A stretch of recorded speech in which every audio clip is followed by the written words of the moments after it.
Salman's family is my family. So I'm also like that. that's I'm so a- বলিউডের ইতিহাসে এমন মুহূর্ত খুব কমই আসে। 3 কিংবদন্তি, 3 সুপারস্টার, 3 খান একই মঞ্চে। শাহরুখ খান, সালমান খান ও আমির খানকে একসঙ্গে দেখে যেন 90-এর সোনালী যুগ ফিরে এলো। I think amongst the three of us, I'm probably the most reluctant star. Saudi আরবের রিয়াদে অনুষ্ঠিত জয় ফোরাম 2025-এ ছিল এই অসাধারণ মিলনমেলা। 3 তারকার একসঙ্গে উপস্থিতি যেন ভক্তদের মনে বইয়ে দেয় আবেগের ঢেউ। সামাজিক মাধ্যমে ইতোমধ্যেই ভাইরাল হয়েছে অনুষ্ঠানের বহু ছবি ও ভিডিও। এক ভিডিওতে দেখা যায় আমির খান গাইছেন আনোখি রাত ছবির কালজয়ী গান ওহরে তাল মিলে নদীকে জালমে, আর পাশে দাঁড়িয়ে শাহরুখ ও সালমান হাততালি দিয়ে দিচ্ছেন তার সঙ্গ। দৃশ্যটা যেন শুধুই বিনোদন নয়, এটা এক ভালোবাসা, এক শ্রদ্ধার প্রকাশ।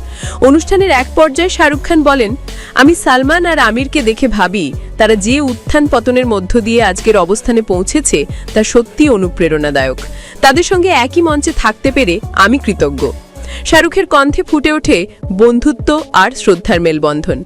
সালমান খান বলেন, আমি চলচ্চিত্র পরিবার থেকে এসেছি, আমিও তাই। আর শাহরুখের দিকে তাকিয়ে বলেন, এই মানুষটা এসেছে দিল্লি থেকে।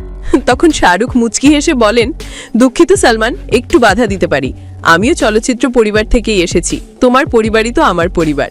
এই সংলাপেই যেন প্রকাশ পেল 3 খানের পারস্পরিক ভালোবাসা ও দীর্ঘদিনের সম্পর্ক। Salman's family is my family.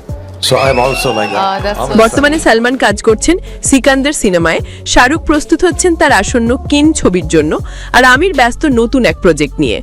3 জনই এখনো সমান জনপ্রিয়, সমান প্রাসঙ্গিক। 3 খানের এই পুনর্মিলন শুধু একটি অনুষ্ঠান নয়, এটি ছিল সিনেমা প্রেমীদের জন্য এক ঐতিহাসিক উপহার। ভক্তরা বলছেন, এই মুহূর্ত যেন বন্ধুত্ব, শ্রদ্ধা ও ঐক্যের এক জীবন্ত প্রতিচ্ছবি। এটাই বলিউডের আসল সৌন্দর্য। Thank you for all the love and respect. Thank you. We've had the three of us.